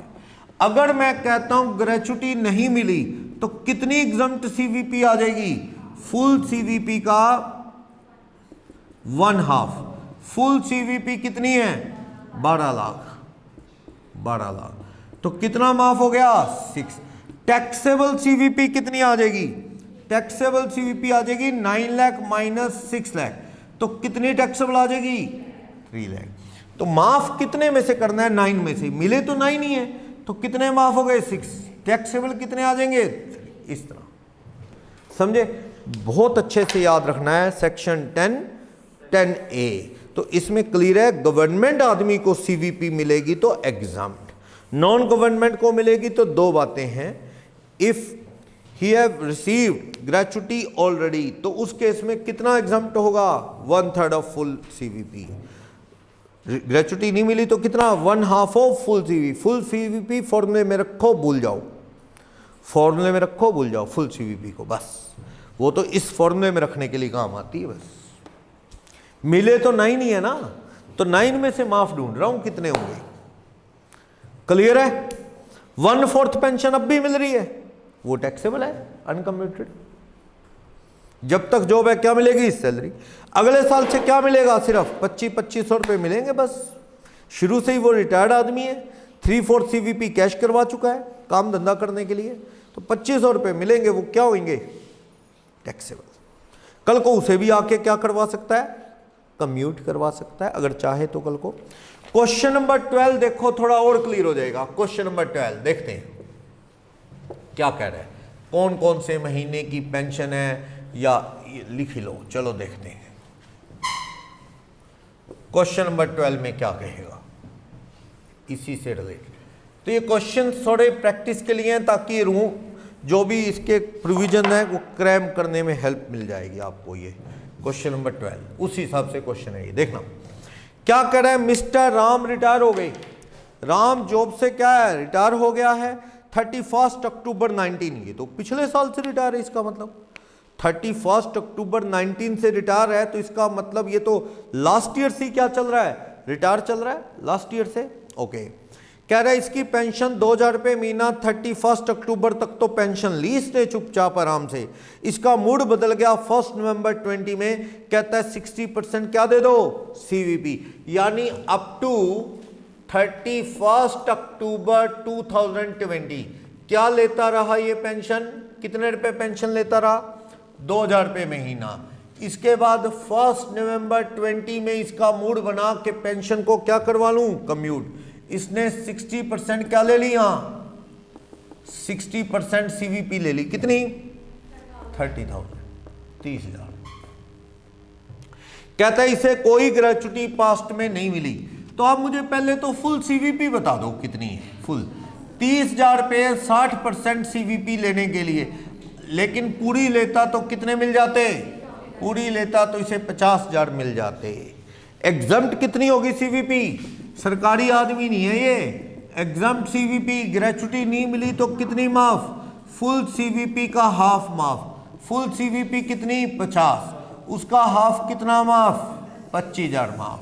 टैक्सेबल सीवीपी बताना कितनी आ जाएगी, मिले तो इसको 30 ही हैं, वो तो फॉर्मूले में रखने के लिए था, मिले तो 30 ही हैं, कितने माफ हो गए 25, तो टैक्सेबल कितने आ गए 5,000। बेसिक सैलरी तो मिल ही नहीं रही डैश, पिछले साल से रिटायर है। पेंशन कितनी मिलेगी, अप्रैल मई जून जुलाई अगस्त सितंबर अक्टूबर, कितने महीने हो गए 7, पेंशन 2000 रुपये महीना है, 7 महीने की कितनी पेंशन मिलेगी। उसके बाद नवंबर दिसंबर जनवरी फरवरी मार्च कितने महीने हो गए 5। इसमें पेंशन 2000 का 60% तो बंद ही होगी, कितने परसेंट मिलेगी? 40% मिलेगी पेंशन। कितनी? 800 रुपये। 800 रुपये महीना, 5 महीने की पेंशन कितनी मिलेगी? 4000। सीवीपी, टैक्सेबल सीवीपी ढूंढो।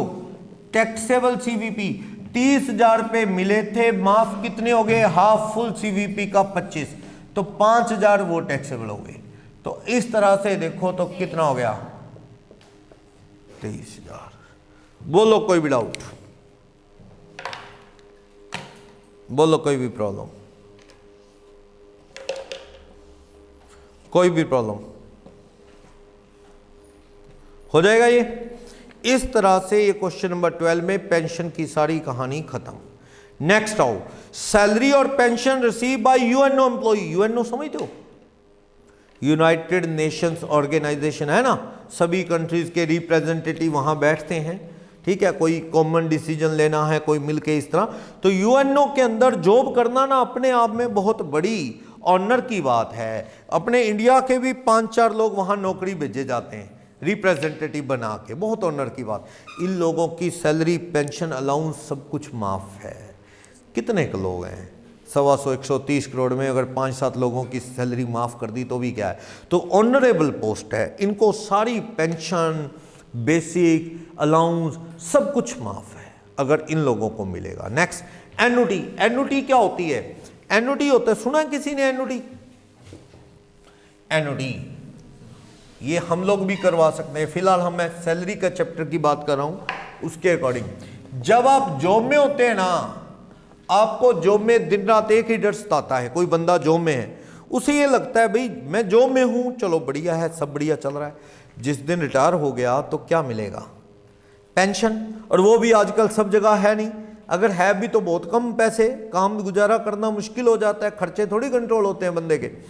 तो वो क्या करता है, अपने एम्प्लॉयर को कहता है कि साहब ऐसा करो, मुझे ना सैलरी कम दे दो, मेरे को पे स्केल चाहिए बेशक आप कम दे दो, पर रिटायरमेंट के बाद मुझे इतने रुपए महीना एन्युटी चाहिए, अदरवाइज देन पेंशन। पेंशन अलग है, वो तो जो मिलनी है मिलेगी, आपको एक एक्स्ट्रा तनख्वाह मिलेगी कब? रिटायरमेंट पे, दैट इज एन्युटी। तो एन्युटी फुल्ली टैक्सेबल है। एन्युटी क्या है? Fully taxable. क्योंकि उम्र भर आप टैक्स किस पे देते रहे? उम्र भर आप कम अमाउंट पे टैक्स देते रहे, कम पे देते रहे ना, अब आप किस पे दो? ज्यादा। ये तो है एम्प्लॉय की। वैसे हम लोग अपनी बात करें, पेंशन प्लान चल सुने होंगे बाजार में चलते हैं इंश्योरेंस कंपनी के, एन्युटी प्लान कह दो या पेंशन प्लान। उसमें क्या होता है कि आप जब जॉब कर रहे हैं या बिजनेस कर रहे हैं मान लो, तब पैसे डालना शुरू कर दो हर साल। एक एज के बाद जैसे 55 या 60 जो भी आप सेट करोगे, वो तो उनका सिस्टम है, जल्दी सेट करोगे तो आपको थोड़े कम कम देंगे, लेट सेट करोगे थोड़े ज़्यादा देंगे। तो वो लोग क्या करते हैं, आज आप पैसे डालते रहते हो पेंशन प्लान या एन्युटी प्लान में, जब 60 की एज आ गई सपोज, उसके बाद जब तक जियोगे हर साल आपको वो बीमा कंपनी पैसा देगी। फ्यूचर क्या हो गया आपका? सिक्योर। आपकी लंबी उम्र इंश्योरेंस कंपनी का बहुत बड़ा रिस्क है, और आपकी छोटी उम्र इंश्योरेंस कंपनी का सबसे बड़ा बेनिफिट है कि भाई जल्दी टपक गया, 60 का मिलना था उसे पता लगा 61 ही नहीं पूरे हुए उसके, तो बीमा कंपनी बहुत खुश है। क्यों? 20 साल बेचारा पेंशन प्लान में पैसे भरता रहा कि जब तक जीऊँगा तब तक पैसे मिलेंगे उसको। वो तो सोचे बैठा था 100 साल 90 साल जीऊँगा, वो पटाखा 61 में ही पड़ गया और 1 साल बाद ही ख़त्म। बड़ा अफसोस होगा घर वालों को कि ज़िंदगी भर पैसे देता रहा। तो पेंशन प्लान अच्छे हैं, अगर आपकी आज अन ऑप्शन ऑफ इनकम है तो बढ़िया है, फिर तो डाल देने चाहिए। क्यों? पैसे जमा होते रहेंगे एक एज के बाद, जब तक जियोगे उम्र भर मिलेंगे, ओल्ड एज में कोई टेंशन नहीं रहेगी। ये तो कोई भी प्रोफेशनल बिजनेसमैन भी डाल सकता है। पर फिलहाल इस चैप्टर के पॉइंट ऑफ व्यू से हम प्रोफेशनल लोगों की बात नहीं कर रहे, हम तो किन लोगों की बात कर रहे हैं? एम्प्लॉय। वो ये किसी इंश्योरेंस कंपनी से डील नहीं कर रहे, वो किससे डील कर रहे हैं? अपने एम्प्लॉयर से, कि हमें पे कम दे दे, ठीक है, फ्यूचर में एक रिटायरमेंट की एज के बाद हमें इतने रुपए और देना सर। तो वो क्या है? एन्युटी। वो क्या होगी? Fully taxable. Next, gallantry awardee. जो गैलेंट्री अवॉर्डी हैं, बड़ी मुश्किल से अवार्ड मिलते हैं। क्या? परमवीर चक्र, परमवीर चक्र कह दो, महावीर चक्र या खाली वीर चक्र, परम नहीं खाली वीर सही, वीर चक्र। शहीद होते हैं लोग, उनमें से कुछ लोगों को शहीद हुए या ना हो, जो अच्छा परफॉर्म करता है बॉर्डर पे, ये गैलेंट्री अवार्ड उनको मिलते हैं। ये सिविलियन को नहीं मिलते। पुलिस वालों को मिल जाएगा क्या परमवीर? नहीं, ये बने किन के लिए? डिफेंस पर्सनल के लिए, सिविलियन के लिए नहीं, दूसरे लोगों के लिए नहीं। तो डिफेंस के लोगों को वीर, महावीर या परमवीर चक्कर मिला है। जब तक वो नौकरी में रहेंगे सैलरी फुल्ली टैक्सेबल, सैलरी में कोई चांस नहीं। अगर किसी को ये अवार्ड मिला है, उसकी सैलरी होगी ना ड्यूरिंग जॉब, जो सैलरी मिलेगी वो क्या होगी? फुल्ली टैक्स, उसमें कोई कंसेशन नहीं।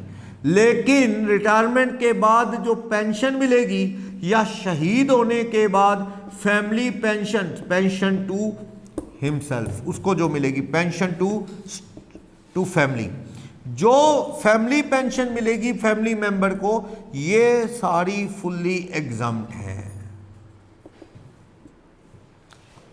खुद को पेंशन मिलेगी तो एग्जम्प्ट, परिवार को फैमिली पेंशन मिलेगी शहीद होने के बाद तो वो भी एग्जम्प्ट। लेकिन जब तक नौकरी में सैलरी मिल रही है वो एग्जम्प्ट नहीं है, वो क्या? Fully taxable. एक आदमी 25 साल का, उसे वीर चक्र मिला है, उसने अकेले ने 4 टेररिस्ट मार गिराए, 4 टेररिस्ट मार गिराए उस अकेले ने, उसको वीर या महावीर चक्र मिला है। तो अब वो एज 25 का है, अभी तो 12-11 ईयर और जॉब चलती है उनकी, तो तब तक जो पेंशन, ये बेसिक सैलरी मिलेगी फुल्ली टैक्सेबल है। लेकिन जब वो रिटायर हो जाएगा 36 में, उसके बाद क्या मिलना शुरू होगा? पेंशन, वो फुल्ली एग्जाम। अगर वो उससे पहले एक्सपायर हो गया तो उसकी फैमिली पेंशन परिवार को मिलेगी, वो भी एग्जाम। पर मेडल होना चाहिए आपके पास, कौन सा? वीर, महावीर या परमवीर। और मेडल नहीं चलेगा, मिलता तो इनको अशोक चक्र भी है, वो नहीं, वो छोटे अवार्ड है। ये टॉप अवार्ड 3 हैं, परमवीर सबसे ऊपर है।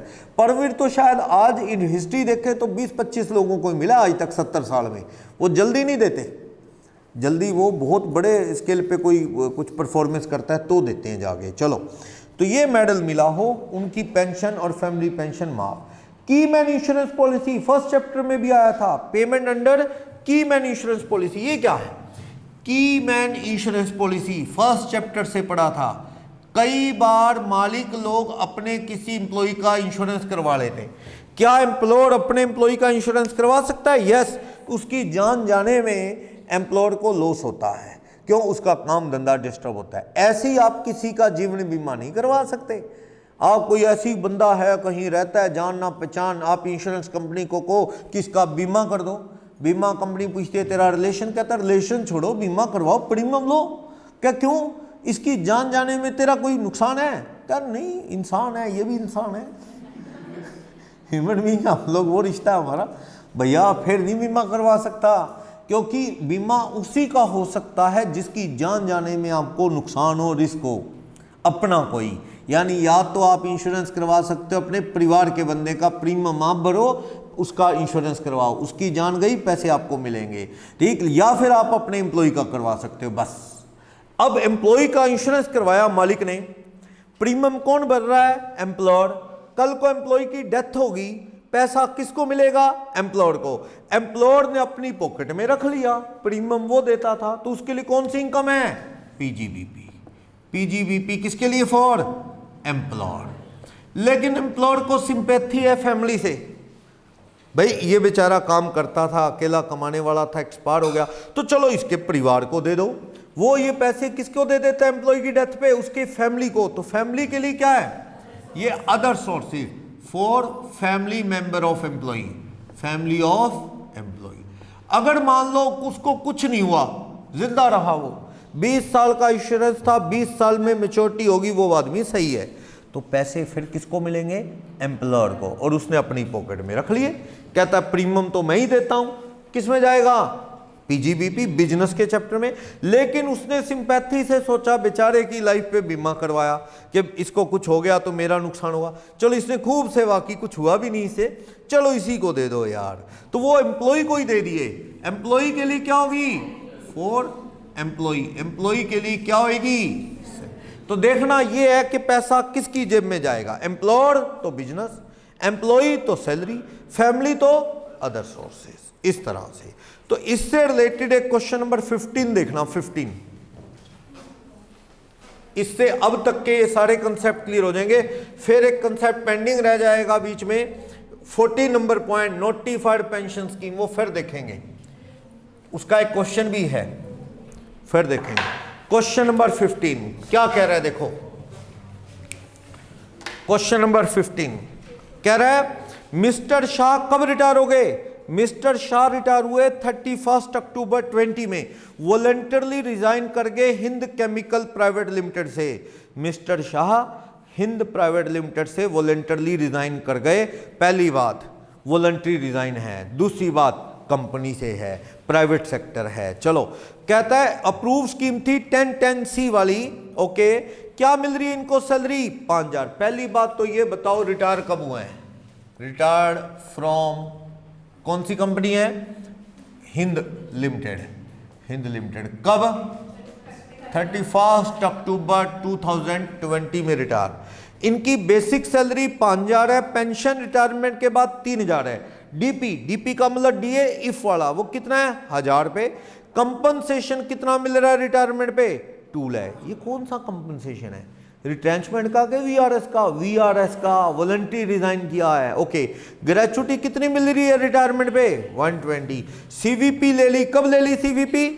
31 जनवरी 21 में। कितने रुपए मिल गए? 42,000। लीव सैलरी कितनी मिल गई? 30,000। कह रहा है कंप्लीटेड ईयर ऑफ सर्विस कितनी है? 20 ईयर एंड 8 मंथ्स। लीव कितनी ले ली? 25 महीने की छुट्टियां ले ली इसने। और कह रहा है कि अगर ये ऑप्ट आउट ना करता वीआरएस तो मिस्टर शाह की अभी 40 महीने की जॉब और पड़ी थी। इन्होंने अभी तो 40 महीने, लगभग 3 साढ़े 3 साल काम और करना था। तो आप देखो लास्ट तनख्वाह कितनी बड़ी, कब बड़ी इनकी शाह की? 2017। पिछले 3 साल से सैलरी बदली नहीं है। तो टैक्सेबल सैलरी कंप्यूट करनी है, करो। बेसिक सैलरी बताना। पहली बात, इसकी सैलरी ड्यू कब से मानना है? कब से सैलरी ड्यू?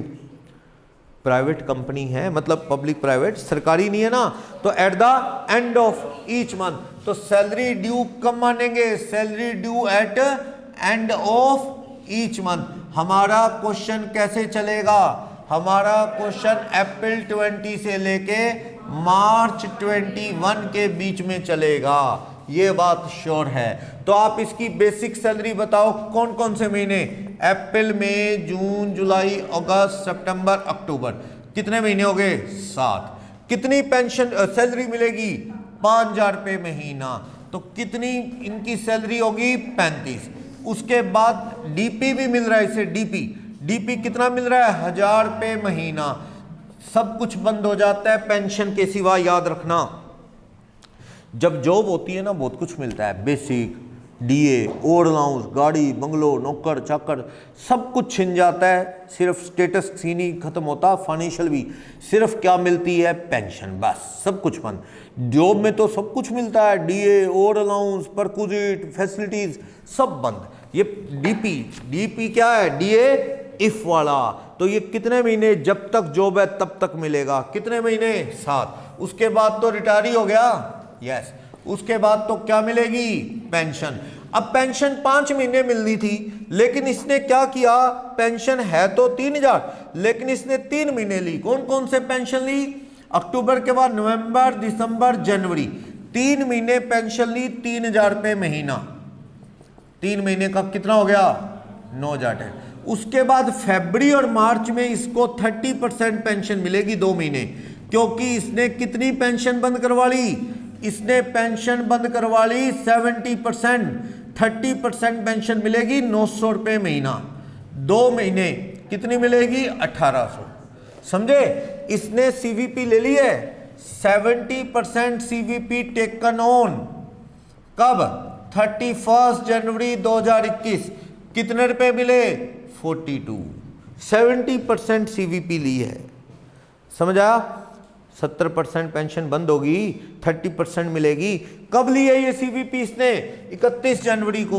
तो इसने फरवरी और मार्च की तो कम पे मिलेगी, लेकिन उससे पहले के 3 महीने पूरी पेंशन मिलेगी 3000। इस तरह से सीवीपी कितनी माफ होगी देखते हैं। 42 में से कितने माफ होंगे देखेंगे। ग्रेचुटी मिली है, हाँ मिली है ग्रेचुटी। कितनी मिली है ग्रेचुटी? 120। देखेंगे कितना माफ होगा। वीआरएस का कितना पैसा मिला है? 2 लाख। देखेंगे कितना माफ होगा। लीव सैलरी कितनी मिली इसे? 30,000। वो भी देखेंगे कितना माफ होगा। सारा कुछ जो अब तक पड़ा है काम आना है। चलो सबसे पहले तो मुझे ये सीवीपी बताओ। फुल सीवीपी लेता तो कितने मिलते? 42,000 का करो तो 60,000 रुपये मिलते। फुल सीवीपी लेता तो 60,000 फुल सीवीपी लेता ये। तो ग्रेचुटी मिली है, हाँ मिली है। तो कितनी एग्जम्प्ट होगी सीवीपी? 1/3। किसका? फुल सीवीपी का। 60,000 का 1/3 कितना माफ? 20। 20,000 माफ हो गया। टैक्सेबल सीवीपी कितना आ जाएगा? टैक्सेबल सीवीपी आ जाएगा 42 में से 20 कम कर दो तो 42,000 में से 22,000 क्या आ जाएगा? टैक्सेबल। तो सीवीपी माफ हो गई 20, तो कितनी टैक्सेबल होगी? 22,000 टैक्सेबल होगी। अब आ जाओ ग्रेचुटी पे, सोल्व करें ग्रेचुटी। ग्रेचुटी एक्ट में आता है कि नहीं? पहले तो ये देखो, ग्रेचुटी एक्ट में नॉन गवर्नमेंट एम्प्लॉई है, ग्रेचुटी एक्ट में आता है कि नहीं? लिखा है? नहीं लिखा तो मान लो नहीं आता। सरकारी होता तो सोचना ही नहीं, माफ होता है। सरकारी नहीं है, बस प्राइवेट है। तो देखो ग्रेचुटी एक्ट में कवर्ड होता है कि नहीं। सपोज नहीं होता, कितना माफ होगा? 20 लाख। एक्चुअल कितने मिले हैं? 120। नहीं 120, ग्रेचुटी के 120। और ग्रेचुटी एक्ट में कवर नहीं होता तो completed year of service. Completed year of service कितने हैं देख के बताओ? 20 15/30। और लास्ट 10 मंथ्स की एवरेज। तो लास्ट बेसिक सैलरी का मतलब क्या है? सॉरी, सैलरी का meaning, salary mean basic salary DA if वाला। तो मैंने आपको बार बार बताया डीए इफ वाले को ही डीपी बोलते हैं, डियरनेस पे। तो आप देखो बेसिक सैलरी क्या चल रही है रिटायरमेंट पे? 5,000 रुपये महीना। डीपी कितना चल रहा है रिटायरमेंट पे? 1। तो एवरेज क्या आएगी 10 महीने की? 60 आएगी। क्योंकि पिछले 3 साल से इसकी सैलरी बदली नहीं है। देखो तो 10 महीने की कितनी आएगी? सेम ही आएगी। बेसिक डीए इफ वाला कमीशन ऑन सेल पेपर में है नहीं, तो बेसिक प्लस डीए इफ वाला यानी डीपी कितना है? 1। तो मिला के कितना हो गया? 6,000। सॉल्व करना। 60,000 ये एग्जम्प्ट के, ये एग्जम्प्ट के, ये एग्जम्प्ट 60। टैक्सेबल ग्रेचुटी बता दो कितनी आ गई? टैक्सेबल ग्रेचुटी 120 में से 60 कम कर दो तो टैक्सेबल कितनी आ गई? 60,000 टैक्सेबल अमाउंट आ गया है। सही। तो ग्रेचुटी कितनी माफ होगी? 60 क्या आ गई ग्रेचुटी? टैक्सेबल। समझ आया? अभी चले वीआरएस की तरफ। Volunteer retirement scheme section 1010C पढ़ा है। 1010C 4 कंडीशन है, प्राइवेट हो चाहे सरकारी हो, एक ही रूल है। इसलिए ये मत ढूंढना गवर्नमेंट है कि नॉन गवर्नमेंट, सबके लिए क्या रूल से। ग्रेचुटी का रूल था माफ अगर सरकारी होता, सीवीपी थी माफ अगर सरकारी होता, पर वो आदमी गवर्नमेंट नहीं है इसलिए वो रूल नहीं लग पाया एग्जाम। चलो, एक तो एक्ट में है 5 लाख, एक एक्चुअल में मिले कितने हैं? 2 lakh. Completed year of service 20, यानी कि हर साल में 3 महीने की तनख्वाह कर लो बस, ये मैक्सिमम माफ हो सकती है। 20 साल है, हर साल में 3 महीने यानी 60 महीने हो गए। इनटू लास्ट मंथ की salary basic plus DA if वाला तो कितनी होगी? 6,000। तो करना 3,60,000। एक बची हुई जॉब कितने महीने की है? 40 महीने की है। Into basic salary plus DA if वाला plus commission on sale. Commission on sale है ही नहीं पेपर में, तो क्या आ गया? 240। चारों में से जो कम है वो माफ। कम क्या है? 2 लाख। तो टैक्सेबल एग्जम्प्ट सीवीपी कितनी आ गई? ये एग्जम्प्ट वीआरएस कितनी आ गई? चारों में से जो कम है कितना? 2 लाख। और टैक्सेबल वीआरएस कितनी आ गई? 2 लाख में से 2 लाख एग्जम्प्ट कर दो तो कितना? समझे? तो ये वीआरएस कितनी आ गई यहां? माफ। लास्ट पॉइंट पे आ जाए, लीव सैलरी। क्या रूल है सरकारी के लिए लीव सैलरी का? वो एग्जाम्ड, ये क्या है, कंपनी का एम्प्लॉई है, इसलिए इसमें एग्जाम्ड का रूल नहीं, इसको तो अपने को देखना पड़ेगा। रिटायरमेंट पे जो मिलते हैं गवर्नमेंट को माफ, प्राइवेट के लिए क्या है, लिस्ट ऑफ 4 इज एग्जाम्प्टेड। पहले इसमें ये देख लो एक बार, 4 कंडीशन तो मुझे याद है, कौन कौन सी 4 होती थी, लीव, सैलरी, सेक्शन बताना पहले, सेक्शन 10A इनकम टैक्स के सारे सेक्शन पढ़ने हैं। ओके, आगे भी फाइनल में परेशान करेंगे वरना ये देखो, आप यहां पे 4 कंडीशन लगाया करते थे, क्या, एक तो 3 लाख, एक लीव सैलरी का कितना मिला है 30,000, बस 30 ही है ना,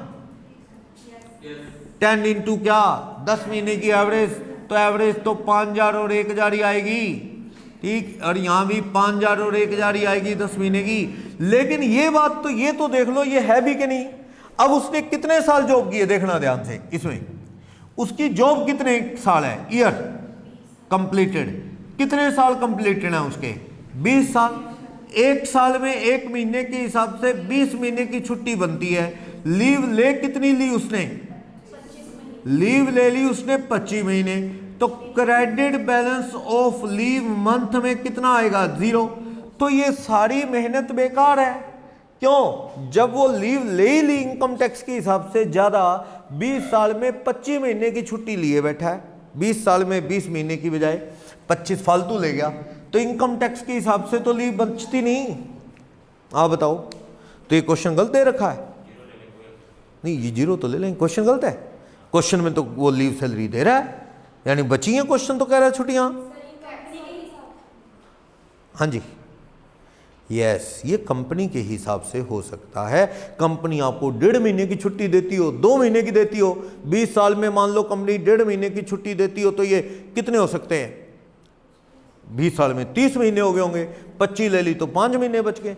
हमें उसमें नहीं जाना मालिक कितनी छुट्टी देता है, हमें तो इनकम टैक्स का पता है कि 20 साल में 20 महीने की छुट्टी बनती है, तूने कितनी ले ली 25, तेरा क्रेडिट बैलेंस क्या है 0।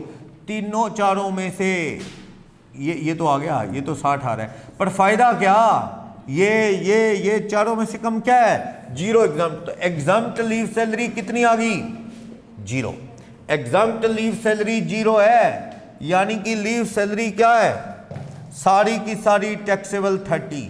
और देखो कुछ और है क्या क्वेश्चन में, कुछ रह गया क्या, नहीं, तो इस चीज को क्या नाम देते हैं, ग्रोस सैलरी। करो, पेंशन का टोटल रह गया क्या, हाँ ये टोटल नहीं लिखा पाने, ये आ गया ना टोटल 10,800। पहले पूरी पेंशन दी, बाद में इसने कम्यूट करवा ली, कुछ महीने 3,000 पूरी पेंशन लेता रहा, बाद में इसने सोचा यार इकट्ठे ले लो पैसे, तो इसने इकट्ठे ले लिए। तो इस तरह से ये टोटल 164,800। इसमें से ना सेक्शन 16(1) ने स्टैंडर्ड डिडक्शन दे दो, कितने रुपए, तो इस तरह से टैक्सेबल सैलरी कितनी आ जाएगी। और अगर सेक्शन 115 BSc लगा दिया ना, तो ये 50,000 की डिडक्शन कैंसिल, 115 BSc लगने के बाद स्टैंडर्ड डिडक्शन अलाउड नहीं होगी, तो टैक्सेबल सैलरी क्या होगी 164,800 उस केस में। क्लियर, बोलो कोई डाउट। तो इस तरह से मैंने अभी पेंडिंग रखा है क्वेश्चन नंबर 13 और सेक्शन 10, 12A और 12B, ये नोटिफाइड पेंशन स्कीम का ये हम करेंगे। आप होमवर्क में क्वेश्चन नंबर 16 और क्वेश्चन नंबर 18 ट्राई कर लेना, 16 एंड 18 होमवर्क में, फिर आगे देखते हैं इसको, आगे कंटिन्यू करने। अलाउंसेस परक्विजिट्स पढ़ने हैं इसके बाद।